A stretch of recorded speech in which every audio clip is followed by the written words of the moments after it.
Guys, I need your attention. We are going to be covering waves, okay, from scratch. We already discussed a few things yesterday, but let's just go over it one more time. The first step, हमारे पास जो है wave is a transfer of energy due to a disturbance. कल मैंने कुर्सियाँ फेंक फेंक के बताया था, सही है, आज मैं ये नहीं कर सकता. But remember this thing, there is always a source of disturbance when we are discussing waves, ठीक है. और हमारे पास इसमें क्या होता है कि जहाँ से disturbance create होती है तो उसके पास energy gets transferred to another place. और मैंने एक और चीज़ की भी clarification की थी कि भाई आपके पास इसके अंदर जो होगा कभी भी mass travel नहीं करेगा. The mass will simply vibrate about fixed positions and come back to its original equilibrium position. Is that clear? तो ये जो इसके अंदर हमारे पास जो second point है, this is of prime importance over here, this point. Molecules in the medium tend to vibrate about fixed positions. They will never travel further than that. Eventually, once the wave has passed, the particles will inevitably return back to their original position and orientation. Is that clear? फिर उसके बाद है, मैंने ये वाला point mention दोबारा कर रहा हूँ, waves do not carry mass from one point to another. There are technically two types of waves. Actually, ये जो हमारे पास two types of waves है, ये एक मिनट देखना, सबसे पहले बात सुना. एक हमारे पास होगी प्रोग्रेसिव वेव होगी और एक होती है स्टेशनरी वेव. लेकिन हम लोग सिर्फ प्रोग्रेसिव ही हमारे कोर्स में, तो हम लोग प्रोग्रेसिव पे बात कर रहे हैं. उसके बाद फिर हमारे पास दो और किस्म की वेव्स हैं. एक होगी इलेक्ट्रोमैग्नेटिक और एक होगी हमारे पास मैकेनिकल. ठीक है, अभी हम लोग मैकेनिकल पे हैं, लेकिन मैकेनिकल के अंदर भी हमारे पास दो वेव्स आ रही हैं जो कि ट्रांसवर्स और लॉन्जिट्यूडनल होंगी. अभी हम लोग इनको स्टडी करेंगे. ठीक है, अब ज़रा सुनो, when it comes to transverse waves, सुन लो, मैंने ये बात मैंने कल मेमोराइज भी कराई थी कि याद रखो. दोबारा मेरी तरफ भी अगर देख लो, मतलब मेरा कहने का मतलब ये है, सपोज करो मेरे पास जो है, एक काम कर लेते हैं, एक पार्टिकल बना लेते हैं इधर ट्रांसवर्स वेव में. एक पार्टिकल मैंने इंक्लूड किया है मीडियम के अंदर. ठीक है, अब जरा सुनो, मेरे पास एक वेव है that is travelling, source of disturbance यहाँ पे थी और मेरे पास वेव इस तरफ ट्रैवल कर रही है. ठीक है, ये वेव की एनर्जी मेरे पास ट्रैवल करते करते इधर पहुंची. जब इधर पहुंची फिर देखना क्या होता है. अब इसका इन्फ्लुएंस इस पार्टिकल पे स्टार्ट हो चुका है. ये पार्टिकल मेरे पास थोड़ा सा ऊपर जाएगा, फिर ये जो मेरे पास वेव है ये थोड़ा सा और आगे जाएगी, फिर ये मेरे पास पार्टिकल थोड़ा सा और ऊपर जाएगा, फिर ये मेरे पास ये जो वेव होगी this will travel slightly more आगे. सही है, उसके बाद यही पार्टिकल मेरे पास पीछे आएगा, यहाँ तक पहुँचेगा, फिर ये वेव मेरे पास और आगे जाएगी, फिर ये पार्टिकल जो है मेरे पास फिर नीचे की तरफ जाएगा, फिर ये वेव मेरे पास थोड़ा सा और आगे जाएगी. Eventually this particle will return back to its original position और ये वेव मेरे पास आगे निकल जाएगी. Is that clear? यानी कहने का मतलब ये था कि जब एक वेव पास होगी, ज़रा इसको दोबारा देखना, जब एक वेव पास होगी ये पूरा का पूरा अपनी फुल कंप्लीट ऑसिलेशन पूरी करेगा. यानी ज़रा सुनो, ये मेन पोजीशन थी, पार्टिकल इधर तक गया, फिर इधर तक वापस आया. ये हमारे पास हाफ साइकिल होती है, we call it half cycle. Full cycle के लिए ज़रूरी है कि दूसरी साइड पे भी जाए और वापस आए.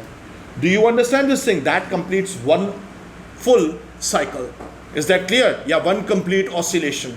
यानी इधर गया हाफ ऑसिलेशन, इधर से इधर तक गया full oscillation. Do you understand this thing? ये बात समझ में आ गई? अब इसके अंदर जो मूवमेंट हमारे पास हुई थी, वो मूवमेंट इस वेव के हिसाब से ये परपेंडिकुलर मूवमेंट थी. Is that clear? This movement is completely perpendicular, क्योंकि आप देख सकते हो कि अगर इसकी मूवमेंट जो थी मेरे पास, इसकी मूवमेंट ये थी, ये थी, ये थी या ये थी, तो हमारे पास इसके अंदर 90 डिग्री का एंगल बन रहा है. अगर 90 डिग्री का बन रहा है तो इसके हम लोग कहेंगे कि this is a transverse wave. Please avoid using the word up and down while giving your explanation. ठीक है, आप इसके अंदर जो वर्ड यूज करोगे वो यूज करोगे परपेंडिकुलर मूवमेंट. सही है? Is that clear? Faiq, stop using your phone. Is that clear? समझ गए? अब आप एक काम करो.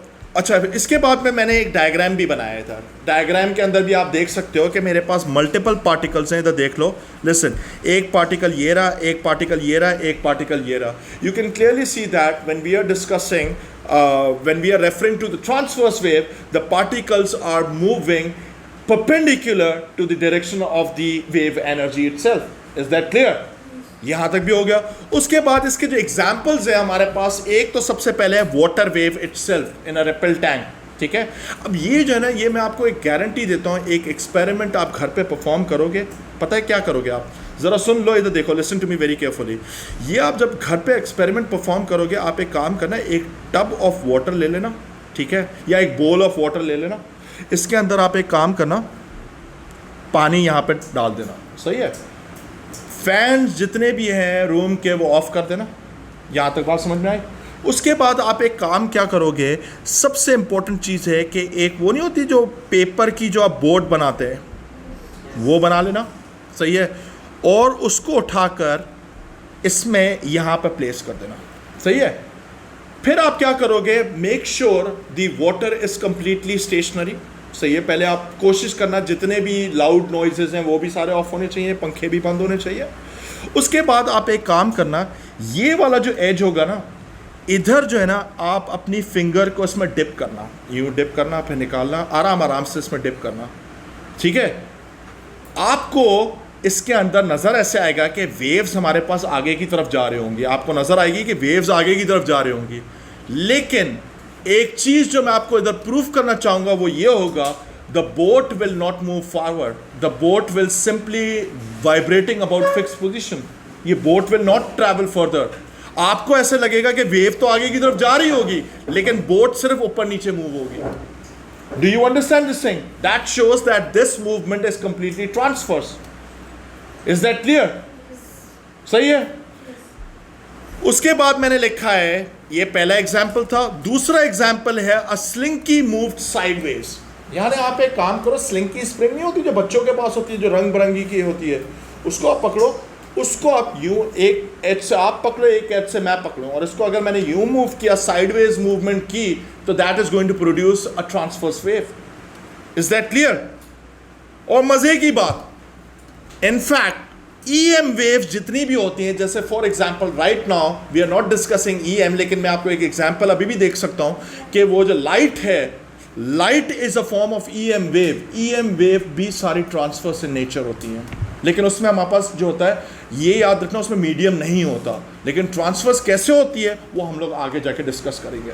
ठीक है, उसके अंदर बेसिकली हमारे पास इलेक्ट्रिक फील्ड और मैग्नेटिक फील्ड आपस में 90 डिग्रीज पे वाइब्रेट करती है, but we will discuss it when we will be dealing with it. Is that clear? यहाँ तक बात समझ में आ गई? अब ज़रा सुनो, यहाँ तक मैंने आपको बता दिया. अब मेरी बात ज़रा सुनना, ये वही वाला एक्सपेरिमेंट था जो मैं आपको जो है मैं टॉप व्यू से दिखा रहा हूँ कि आप एक काम करना, टब में रखा आपने, ये आपकी जो है ना, दिस इज़ द बोट, और ये जब आप इसके अंदर बीच में अगर आप डिपर मूव करोगे या अपनी फिंगर को डिप करोगे, you will notice that this boat will simply move up and down. एक मिनट बेटे, अब मेरे पास आता है लॉन्जिट्यूडनल वेव्स के बारे में. ठीक है, अभी रुक जाओ, स्टॉप कॉपिंग, पहले नोट डाउन कर लो. सबसे पहली चीज़ है, in transfers the particles in the medium were vibrating at 90 degrees to the actual wave direction या perpendicular to the actual wave direction. But in this case longitudinal के अंदर जो movement होती है वो completely parallel होती है. लेकिन एक बात फिर भी याद रखना, eventually inevitably the particle will return back to its original position and orientation. Is that clear? अब इसके अंदर यही होगा, अगर मैं इस डायग्राम पे फोकस करूं, this is the source of disturbance. Wave मेरे पास जो एनर्जी है वो राइट साइड पे जा रही है, लेकिन ये जो भी पार्टिकल होगा, अगर मैं इसकी बात करूं, ये पार्टिकल जो होगा, सपोज करो ये वाला पार्टिकल है, ये मीन पोजीशन है. ठीक है, अगर ये मीन पोजीशन है, पार्टिकल इधर तक जाएगा, फिर ये पार्टिकल वापस आएगा, हाफ साइकिल, फिर ये पार्टिकल इधर जाएगा, और ये फिर पार्टिकल वापस अपनी ओरिजिनल जगह पे आ जाएगा. That is one complete cycle. So this is how it oscillates. Is that clear? Do you understand this thing?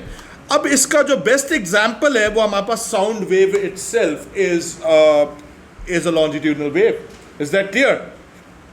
समझ गए? आप इसको भी जल्दी से कॉपी कर लो. फिर ये कहता है हमारे पास, अब इसके बाद जो है बड़ी इंपॉर्टेंट चीज़ आ रही है, वो हमारे पास आ रहा है डिस्प्लेसमेंट टाइम ग्राफ्स. ठीक है, अब माइंड यू, ये वाले डिस्प्लेसमेंट टाइम ग्राफ जो है, आपके पास दो किस्म के ग्राफ आएंगे, एक आएगा डिस्प्लेसमेंट टाइम ग्राफ आएगा, और दूसरा मेरे पास आएगा एक और टाइप का भी ग्राफ आता है इसके अंदर, और वो कौन सा ग्राफ होता है वो मैं आपको बता देता हूँ। That other graph is the displacement distance graph. सही है, एक डिस्प्लेसमेंट डिस्टेंस ग्राफ आएगा और एक हमारे पास आएगा डिस्प्लेसमेंट टाइम ग्राफ। अब सबसे इंपॉर्टेंट चीज़ ये है कि जो डिस्प्लेसमेंट टाइम ग्राफ है, सही है, इसके अंदर डिस्प्लेसमेंट किस चीज़ की होगी? डिस्प्लेसमेंट पार्टिकल की होगी। Do you understand this thing? हमें पता है कि eventually the particle return back to its original position. तो ये जो डिस्प्लेसमेंट टाइम ग्राफ होगा इसमें नेगेटिव भी जाएगा। मैं अभी पहले आपको एक चीज़ क्लैरिफाई करना चाह रहा हूँ।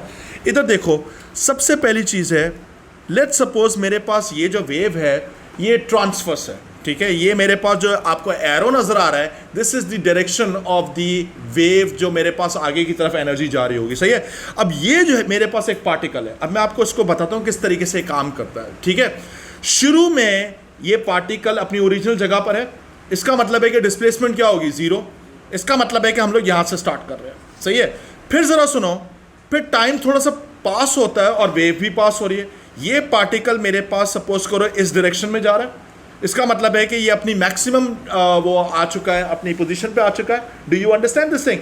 तो मैं ये कह सकता हूँ कि मेरे पास ये वाला जो होगा, ये जो मेरे पास जो इसमें जो ग्राफ बना हुआ है, we are standing over here. Do you understand this thing? उसके बाद ये पार्टिकल मेरे पास अपनी ओरिजिनल पोजीशन पे पहुंचता है, मेरे पास ये ग्राफ भी अपनी इस जगह पे पहुंचेगा। Is that clear? Do you understand this thing? यानी यहाँ तो समझ में आया। फिर उसके बाद ये पार्टिकल मेरे पास इधर गया, तो ये मेरे पास ग्राफ में ये वाली पोजीशन होगी। Eventually this particle return back to its original position, तो आप यहाँ पे पहुँच गए। यहाँ से लेकर, ज़रा सुनना, यहाँ से लेकर यहाँ तक मेरे पास एक पूरी एक साइकिल कंप्लीट हुई है। Is that clear? Do you understand this thing? समझ गए? और सबसे इंपॉर्टेंट चीज ये है कि यहां से लेकर यहां तक का जो मेरे पास टाइम आएगा, क्योंकि टाइम हम लोग नोट डाउन कर रहे थे, इसको हम लोग कहते हैं time period. Is that clear? Time period दो तरीके से निकाले जा सकते हैं। एक तो ये है कि आप यहां से नोटिस कर लो यहां तक, यानी मेरा मतलब है ये वाला टाइम आप इस तरीके से भी नोट डाउन कर सकते हो, या मैं यहां से लेकर यहां तक का टाइम नोट कर लूं, that also gives you the time period. Is that clear? Is that clear? ये बात समझ में आ गई? अब जरा सुनो, इसके अंदर, इस ग्राफ के अंदर कुछ और चीजें भी बड़ी इंपॉर्टेंट हैं जिसके ऊपर तबसरा करना जरूरी है। ये आपको नजर आ रहा है, this line over here, this is known as the amplitude. Amplitude का मतलब होता है कि कितनी उसकी मैक्सिमम डिस्प्लेसमेंट थी फ्रॉम इट्स रेस्ट पोजीशन। यानी कहने का मतलब है, जैसे मेरे पास जो है ये वाला एक पार्टिकल था, ये सिर्फ पार्टिकल इधर तक जा सकता है, इससे ऊपर नहीं जा सकता। अब इधर से ही वापस घूम कर आएगा ये पार्टिकल, तो इसका मतलब है कि यहां से लेकर यहां तक would be the amplitude. Is that clear? समझ गए? ठीक है, इज दिस क्लियर? ये बात समझ में आ गई? अब आप एक काम करो, सबसे पहले तो डिस्प्लेसमेंट टाइम ग्राफ का जो एक ग्राफ मैंने बनाया हुआ है, प्लीज कॉपी दिस।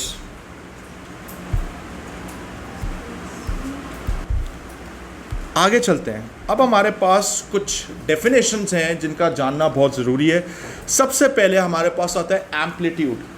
एम्पलीट्यूड का मतलब है maximum displacement of particle from its rest position in one direction. Is that clear? ये डेफिनेशन आ भी सकती है, तो इसको लिख लो, सही है। अच्छा, उसके बाद फिर हमारे पास आता है पीरियड, या इसको हम लोग कहते हैं time period. Is that clear? इसको कैपिटल टी से रिप्रेजेंट किया जाता है। इसका मतलब हमारे पास मल्टीपल डेफिनेशंस आ सकती है। Time for one complete oscillation of a particle in a medium, या हम लोग इसको कह सकते हैं time for one complete wave to pass a point. दोनों डेफिनेशंस वैलिड है, आप कुछ भी लिखना चाहो आप लिख लो, सही है। I am a big fan of the first one because it's much easier to visualize this thing in real world. ठीक है, पहले इतना तो कर लो। हमारे पास आता है फ्रीक्वेंसी। फ्रीक्वेंसी का मतलब है कितनी ऑसिलेशंस हुई एक सेकंड के अंदर, यानी एक सेकंड की बात होनी चाहिए, ना एक मिनट की होनी चाहिए, ना एक घंटे की होनी चाहिए। It should only refer to 1 second. Whatever the hell that happened in 1 second constitutes as its frequency. यानी इसका कहने का मतलब है, तो देखो, एक सेकंड की कहानी ये बात समझ में आ गई? Is that clear? सो ये अपने दिमाग में रखना, मैं जब भी बोलूं कि 1 सेकंड की कहानी है तो इसका मतलब होना चाहिए frequency. Is that clear? Frequency का जो यूनिट बनता है वो होता है पर सेकंड। मैं इधर लिख रहा हूं, इधर जरा सुनो। फ्रीक्वेंसी का जो यूनिट होता है उसको हम लोग कहते हैं S-1 यानी पर second. Do you understand this thing? लेकिन हम पर सेकंड बोलना पता नहीं क्यों लोगों साइंटिस्ट को मुश्किल लगता है, तो हम इसकी जगह पर we use the word hertz instead. Is that clear? Sir समझ गए? क्लियर है? अच्छा, अब मेरा जो है, मेरे प्यारे बच्चे, आपसे ही सवाल है। सपोज करो 1 सेकंड के अंदर 4 साइकिल्स हुई, सही है? तो उसकी फ्रीक्वेंसी कितनी होगी? 4 क्या? 4 हर्ट्स या 4 साइकिल्स पर सेकंड? Is that clear? या 4 पर सेकंड? समझ गए? ठीक है। अब यही चीज आपको पता होना चाहिए, जैसे आपके पास माइक्रो प्रोसेसर्स वगैरह होते हैं तो उनमें हमारे पास गीगाहर्ट्ज में गिवन होती है स्पीड। तो अब आप समझ जाओ कि दैट इज बिकॉज कि उसके अंदर साइकिल्स इतनी सारी हो रही होती हैं 1 सेकंड के अंदर। समझ गए? खैर, ये भी हो गया। अच्छा ये मैंने करा दिया था। बार बार मैंने अपना नंबर क्यों मेंशन किया हुआ है? I don't know why. सही है। अच्छा, अब एक और बड़ी इंपॉर्टेंट चीज है, आपने ये कॉपी कर लिया फ्रीक्वेंसी। अच्छा, अब जरा इधर देखो, हमारे पास एक कन्वर्जन भी पॉसिबल है। अगर मुझे टाइम पीरियड पता हो, या सपोज करो मुझे जो है for instance if I want to find the time period given the frequency, अगर मुझे फ्रीक्वेंसी पता होगी मैं डायरेक्टली इसका टाइम पीरियड निकाल सकता हूं 1 से डिवाइड करके, एंड वाइस वर्सा। यानी अगर मुझे टाइम पीरियड पता हो तो मैं फ्रीक्वेंसी निकाल सकता हूं। समझ गए? लेकिन एक चीज का बहुत ख्याल रखना है कि अगर आप फ्रीक्वेंसी निकालना चाह रहे हो तो it is mandatory that the time period should be in seconds. Should be in seconds. आपको कन्वर्ट भी शायद करना पड़ेगा इसको। समझ गए?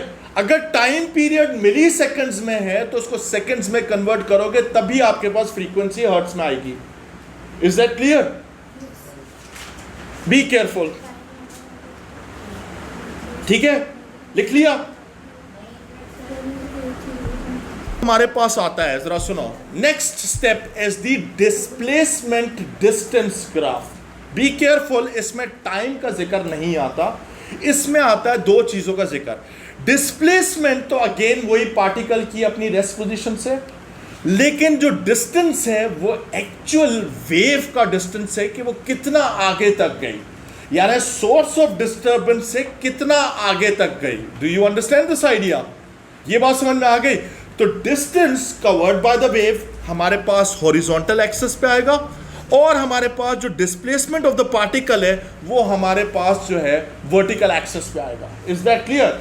अब इसके अंदर बड़ी इंपॉर्टेंट चीजें आती हैं। Once again amplitude, once again इसमें भी आता है, लेकिन इसमें टाइम पीरियड तो आता नहीं है। इसके अंदर हमारे पास एक इंपॉर्टेंट वर्ड आता है नोन एज वेवलेंथ।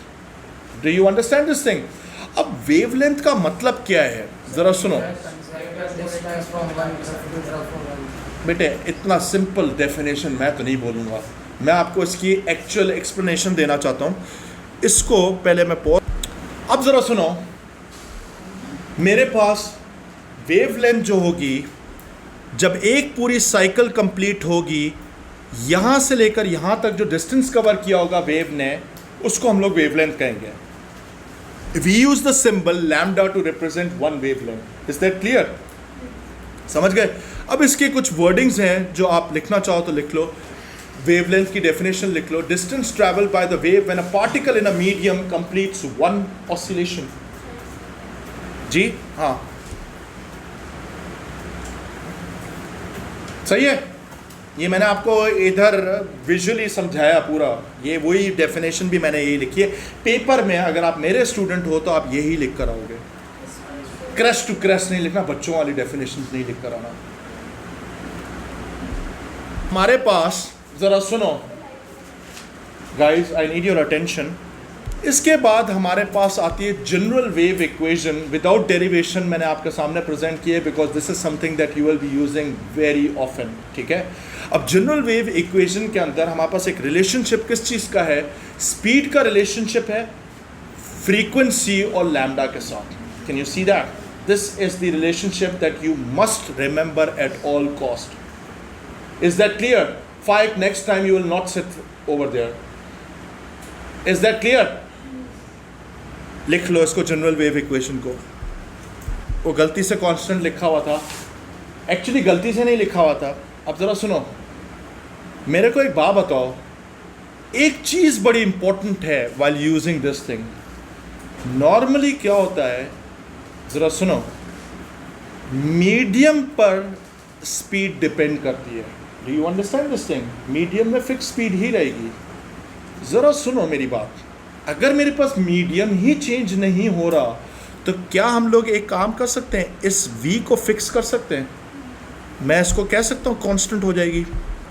अगर v कांस्टेंट है तो ज़रा सुनो, अगर मैं, मेरा आपसे सिंपल सा सवाल है, अगर मैंने फ्रीक्वेंसी को डबल किया, what will happen to the wavelength?